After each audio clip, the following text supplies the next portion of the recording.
ये बात आप जरूर स्वीकार करें कि सोते समय आपको बहुत सावधान रहना है।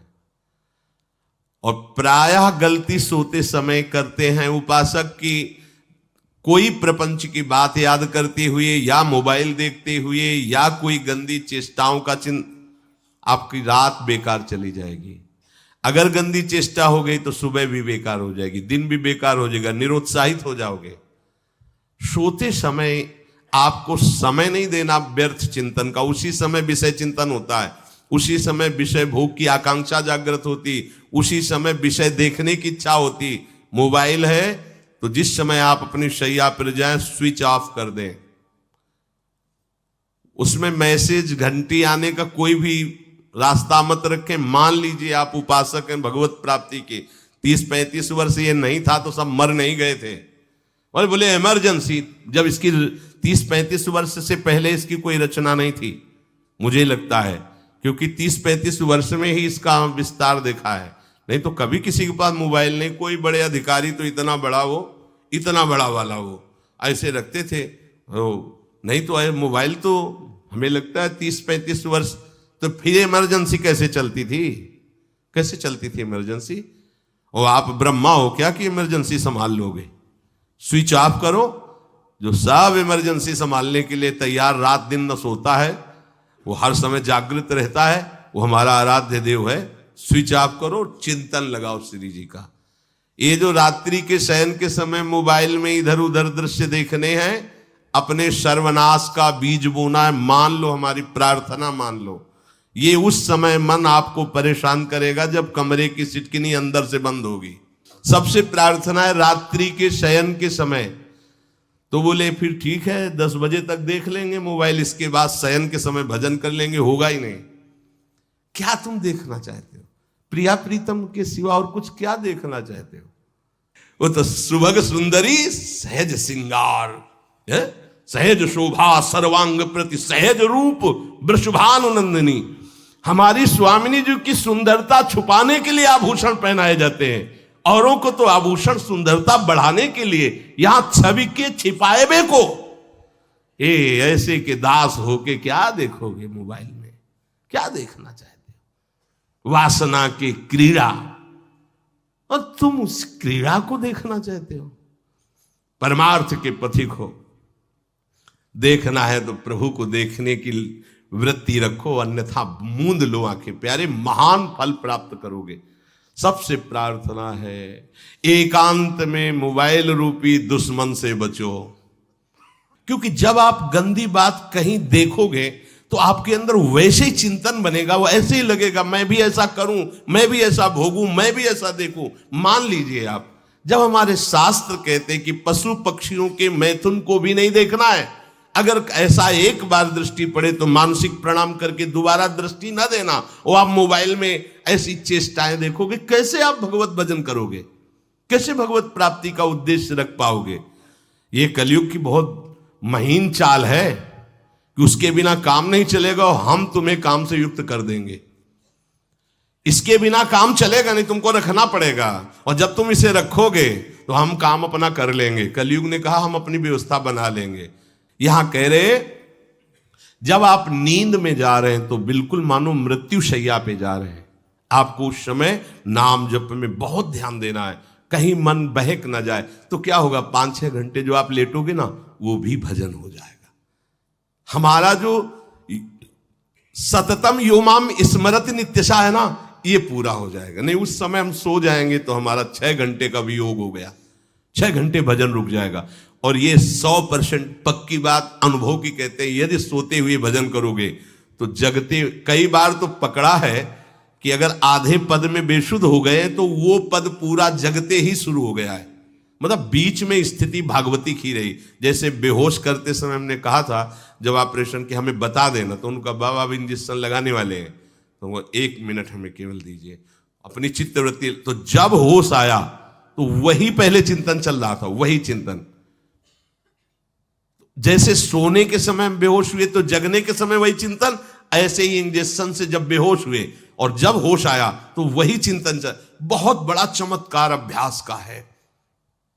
नींद खुले तब से लेकर गाढ़ नींद आने तक स्मरण में कभी रुकना नहीं। और आपको एक छूट दे रहे हैं। कभी कभी क्या होता है कि एक मंत्र में, एक नाम में जैसे बहुत देर अभ्यास करते हैं तो मन उबने लगता है। इसका स्वभाव है, ये अनुभव की बातें कहते हैं। इसका स्वभाव है नवम नवम, नहीं तो ये मतलब, तो इसको हम लोगों ने कैसे फंसाया है। जैसे गुरु मंत्र जप रहे, अब 2-3 घंटे लगातार गुरु मंत्र जप, अब इसको उबन बढ़ी, अब ये छोड़ रहा है, बीच बीच में पता चलता है छोड़ना चाहता है, छोड़ रहा है, तुरंत इसको नाम में फंसाया। अब थोड़ी देर नाम में चला, फिर उब रहा है, बहुत विचित्र है ये। अब उसको फंसा दिया। उस पीछे की बात अभ्यास के समय, नमामि समीशान निर्वाण रूपम विभुम व्यापकम ब्रह्मवेद स्वरूपम। चिंतन, पदगान करे, ये भगवान शिव पदगान कर रहे हैं और उसका चिंतन, निर्वाण रूपम विभुम व्यापकम ब्रह्मवेद स्वरूपम। अब अपने यहां अवसर है, सुंदर सुंदर कोई पद गुरुमंत्र जब करते हुए मन जब उबने लगे, राधा वल्लभ श्री हरिवंश, राधा वल्लभ श्री हरिवंश, राधा वल्लभ श्री हरिवंश, इसमें भी उबने लगे, शुरू कर, जोई जोई प्यारो करे सोई मोही भावे, भावे मोही जोई, इसमें भी उबने लगे। सुधा निधि का कोई एक लाइन ले लो, ब्रह्मेश्वरादि सुदुरूह पदारविंद श्रीमत् पराग परमाद्भुत वैभव, ब्रह्मेश्वरादि सुदुरूह छोड़ना नहीं है, तू भाग में नवम नवम दे रहा हूं, नवम नवम। इसको फंसाने के लिए आपके पास अस्त्र हो, जैसे यहां चाकू, यहां पिस्तौल, तलवार, ये वो सब बिल्कुल वीर सजा रहता है, ऐसे ही अपने लोग सजे रहते। छोटा राधा, अब एकदम चिपक गया आके तो कैसे मारे, तो छोटी चाकू है ना वैसे, राधा राधा राधा, थोड़ा दूरी राधा वल्लभ श्री हरिवंश, थोड़ा और दूरी गुरु मंत्र, बड़े बड़े अस्त्र अपने पास रख ले, बहुत भाग रहा है तो फंसा दिया। प्रथम यथावति प्रणव श्री, अब लग पूरा पदगा, पूरा पदगा उसमें लग, प्रथम यथामति प्रणव। भोजन पाते समय ऐसा अभ्यास किया है, 1 घंटा के पहले भोजन नहीं होता, चाहे 2 रोटी पाना हो, समय लगता है भोजन, आराम, एक एक नाम, एक एक, कुछ भी हल्ला मचाओ, कोई फर्क नहीं पड़ेगा, अपना चलेगा। अभ्यास स्नान के समय, भोजन के समय, किसी क्रिया के करते समय, किसी से बात करते समय, सोते समय, ये विशेष स्थान जहां में सावधान रहना है। यहां भजन छूटता है, ध्यान देना, यही भजन छूटता है। चलते समय, क्रियावान होते समय, प्रसाद पाते समय या किसी से बतराते समय, ये सब भजन के छूटने के स्थान है और यहीं पकड़ना है भजन को। जब आपको बिल्कुल न लगे तो मानसिक सब बंद कर दो और गुनगुनाने लगो, जो धुनी आपको अच्छी लगे उसी में नाम, कोई नाम लेके, संसार का चिंतन न होने पावे, चाहे जो कुछ तुम जहां तुम्हारा मन आवे, गंगावरी गोदावरी, कुछ भी भागवतिक चिंतन के सिवा संसार के चिंतन न होने पाए। पहले ऐसे अनन्य बनो, फिर बाद में अनन्यता आती, रसना कटो जो अनरट। हाँ भी विषय चिंतन कर रहे हैं, प्रपंच कर रहे हैं, बोले रसना कटो जो अनरटो, और नहीं बोल सकते, प्रपंच बोलेंगे बस, रसना कटो, ये शब्द वहां नहीं आते।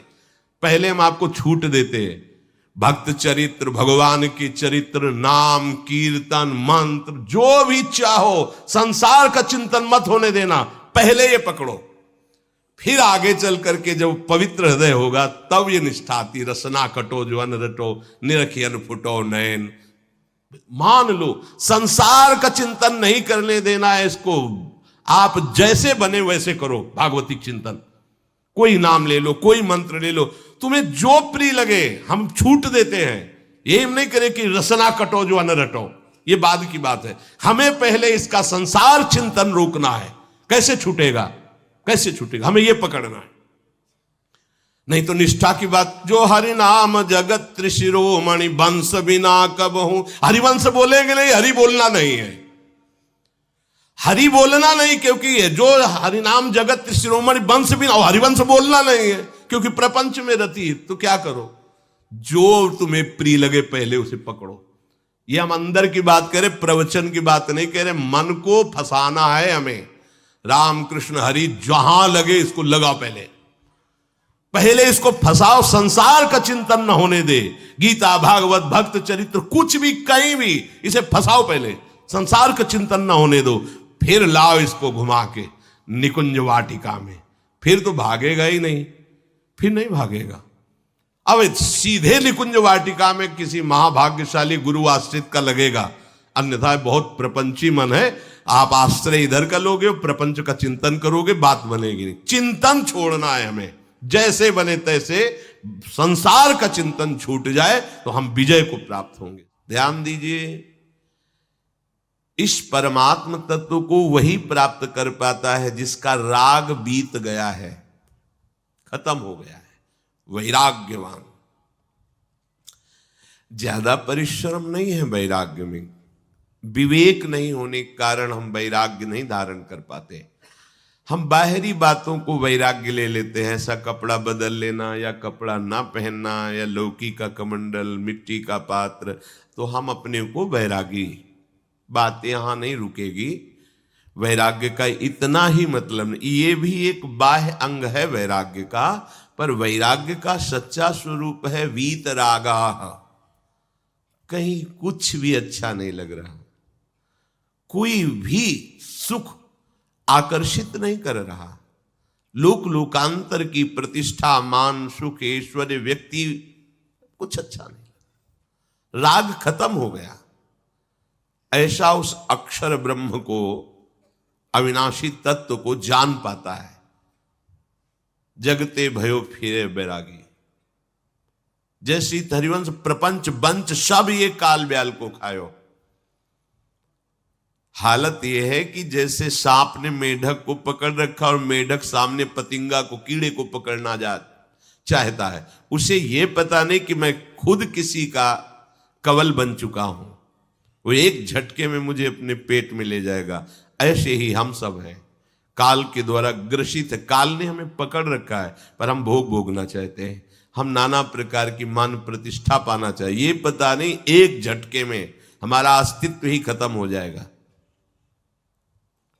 जिनके अंतःकरण में किसी भी व्यक्ति, वस्तु, स्थान, पद, प्रतिष्ठा का राग ही नहीं रह गया है, उसे कहते हैं वैराग्यवान। वीतरागाः, राग ही नहीं है। जिनका अंतःकरण निष्पाप निर्मल हो चुका है, जिनके हृदय में केवल भगवत प्राप्ति की उत्कट लालसा जागृत हो गई है, ऐसा साधन संपन्न उपासक परमात्म तत्व में प्रवेश पाता है। अध्यात्म मार्ग की ऊंचाई पर वो स्थित हो जाता है। यदि छंतु ब्रह्मचर्यम चरंती, जिनकी इच्छा एकमात्र भगवत प्राप्ति की है, यदि छंतो, तो उनको क्या करना होगा? ब्रह्मचर्यम चरंती, ब्रह्मचर्य का पालन करना होगा। प्रत्येक इंद्रियों का निर्विषय हो जाना वास्तविक ब्रह्मचर्य है। केवल जनेन्द्रिय से ही ब्रह्मचर्य को नहीं लेते। हमारी प्रत्येक इंद्रिय भोगों से रहित होकर भगवत अनुराग में, नेत्र प्रभु को देखना चाहते हैं, त्वगेंद्री प्रभु को स्पर्श करना चाहती है, घ्राणेन्द्री प्रभु के श्री अंग की गंध पाना चाहती है, श्रवणेन्द्री प्रभु के वचन सुनना चाहती है। एक एक इंद्रिय अपने प्रभु में लग गई, अंतर्मुख हो गई, बाहर विषयों का त्याग हो गया। इसे ब्रह्मचर्य कहते हैं। पर प्रारंभिक ब्रह्मचर्य में जनेन्द्रिय का ब्रह्मचर्य अत्यंत आवश्यक है। यदि जनेन्द्रिय जन्य व्यभिचार दोष से युक्त है तो कदापि उसे भगवत प्राप्ति नहीं हो सकती। शुभ गति व्यभिचारी शुभ गति चाहे असंभव। और भगवत मार्ग में सबसे बड़ा दुश्मन यही व्यभिचार दोष है, काम। इसी से हमारा हृदय मलिन होता रहता है, अंधा बटे और पड़ा चबाए वाली दशा रहती है। हमें 50 वर्ष हो गए। अरे 50 जन्म हो जाए तुम व्यभिचार करो, गंदी बातें करो, गंदे चिंतन करो, सो समय व्यतीत कर, अनंत जन्म व्यतीत हो गए, भगवत प्राप्ति हुई क्या? 50 वर्ष से भगवत प्राप्ति हो जाएगी क्या? 5 मिनट काफी है भगवत प्राप्ति में, एक बार नाम काफी है। वो स्थिति तो लाओ। बार बार बहिर्मुख वृत्तियों के द्वारा विषयों में सुख बुद्धि कर लेने से हमारा सारा का सारा अध्यात्म चिंतन बदलता रहता है, इसलिए लाभ नहीं मिल पाता, एक रस चिंतन नहीं रह पाता। बार बार विक्षेपी विषय करते रहते हो, हम सहते रहते हैं और भोगते रहते हैं। एक बार तो हिम्मत करके उठो, अब लो नशानी अब ना नशई हो, एक बार तो दृढ़ बनो। बस मन के अनुकूल चलने की बात को तुम्हें रोकना होगा, तभी तुम्हारे अंदर यदि क्षण तो ऐसी इच्छा जागृत होगी। पक्का पक्का ऐसा ही है। जब हम किसी विषय के वेग को सहते हैं, विषय नहीं भोगते हैं, तो मन बहुत जलाता है। उस जलन में फिर एक ही बात होती है, बस भगवत प्राप्ति हो जाए, झंझट खत्म हो जाए। कब तक हम इसमें चलेंगे? एक बार भगवत, वो जलन हमको भगवत प्राप्ति की इच्छा प्रकट करती है। अपने लोग क्या करते हैं? जलन को मिटाने की कोशिश करने लगते हैं, तो भगवत प्राप्ति की इच्छा क्या, भोग प्राप्ति की तृष्णा जागृत हो जाती है। भोगे हुए भोगों को बार बार भोगने की इच्छा का नाम तृष्णा है। बाहर और भीतर से कोई सहयोगी नहीं, जल रहा है उपासक, तब रास्ता निकलता है भगवत प्राप्ति का, तब इच्छा प्रकट होती। अब नहीं, बहुत जल लिया, अब तो केवल प्रियाजू के समीप जाना है, अब तो प्रभु के सानिध्य में रहना है, नहीं इन भोगों की जलन में जलना है। पर यहां तक पहुंचने के लिए जलना होगा, तभी लिखा सहित सहित बाढ़ भगति तास्तितिक्षस्व भारत, क्योंकि आगमा पाइनो अनित्यास, ये नाशवान काम क्रोधादि तुम्हें प्रेरित करेंगे, तुम इनके वेगों को सह जाओ। ये स्थायी नहीं है, आगमा पाइनो है, आने जाने वाले हैं, और ये सहन करने से नष्ट होते हैं, भोगने से बढ़ते हैं। यदि क्षंतो, अगर भगवत प्राप्ति की इच्छा है तो ब्रह्मचर्यम चरंती, ब्रह्मचर्य का पालन करना ही होगा, इसमें कोई गुंजाइश नहीं, क्योंकि आप चल ही नहीं सकते। ध्यान से सुन लो, ये मनोरंजन का मार्ग नहीं है, इसमें मन ही मार तनहारिक वृंदावन में गाज, इसमें मन मारना होगा। प्रायः ये मन को दुलार करने वाले लोग कभी भाग्य से सत्संग में भी आ जाते हैं, कभी श्री विग्रह के दर्शन करने भी मंदिर पहुंच जाते हैं, कभी तीर्थ याटन भी करते हैं, पर इनका कोई लक्ष्य नहीं होता। आज सुन लिया सत्संग, बढ़िया है, लक्ष्य नहीं होता। यहां लक्ष्य वालों की बात हो रही। यदि क्षम तो, यदि तुम्हारी ऐसी इच्छा जागृत हो रही किसी जन्म में भगवत प्राप्ति करनी, तो ब्रह्मचर्यम चरंती, आप सच्ची मानिए, जिसके निकालने में तुमको सुख की अनुभूति हो रही, उसको रोकने में कितनी सुख की अनुभूति होगी। उन्मत्त हो जाओगे, बहुत जल्दी आपके सारे के सारे करण भगवदाकार होने लगेंगे यदि आप ब्रह्मचर्य का पालन करेंगे। शरीर स्वस्थ, हल्का, मन प्रसन्न, नींद आदि पर विजय, कितने गुण ही गुण।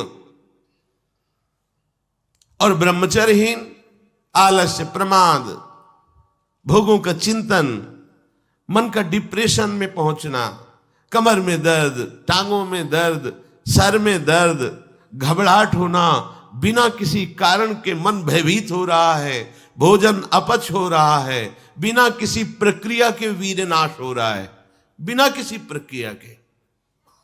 काहे को मृत्यु स्वयं स्वीकार कर रहे हो, ये मृत्यु है। चाहे भगवान दत्तात्रेय जी बोल रहे हैं या भगवान कपिल देव जी बोल रहे हो, जब उपासक को संबोधन करते हैं भगवत प्राप्ति के लिए, तो कहते हैं कि इस भोग वृत्ति को साक्षात मृत्यु रूप देखो, ये मृत्यु है तुम्हारी।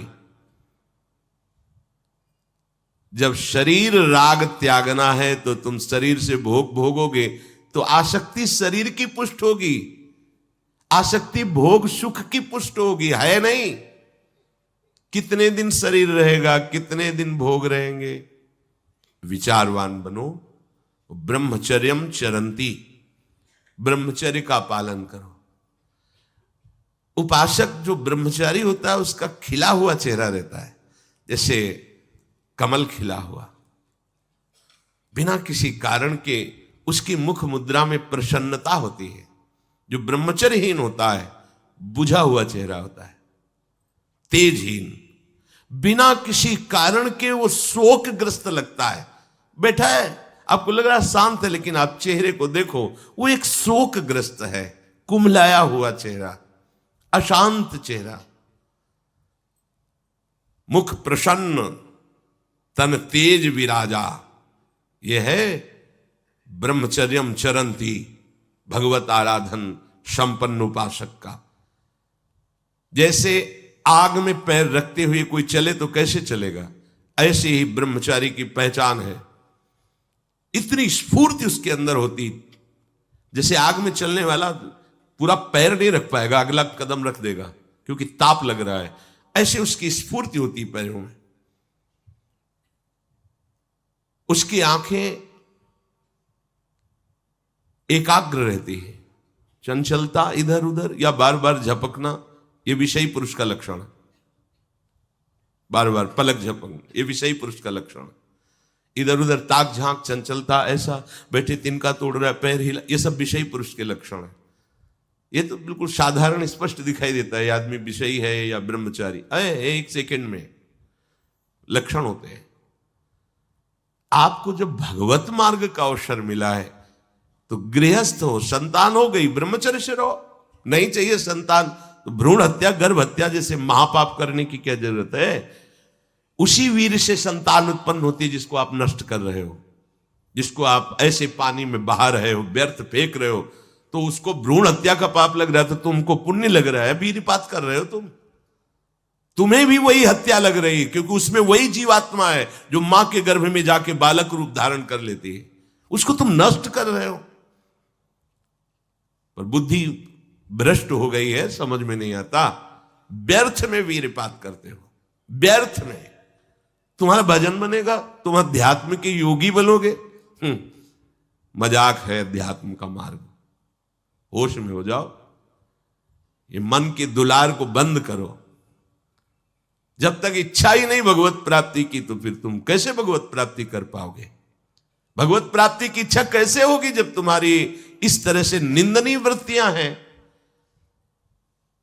इंद्रियों को दुलार कर रहे हो, मन को दुलार कर रहे हो, भगवत प्राप्ति चाहते हो, आचरण नीच और चाहते हो उच्च पदवी।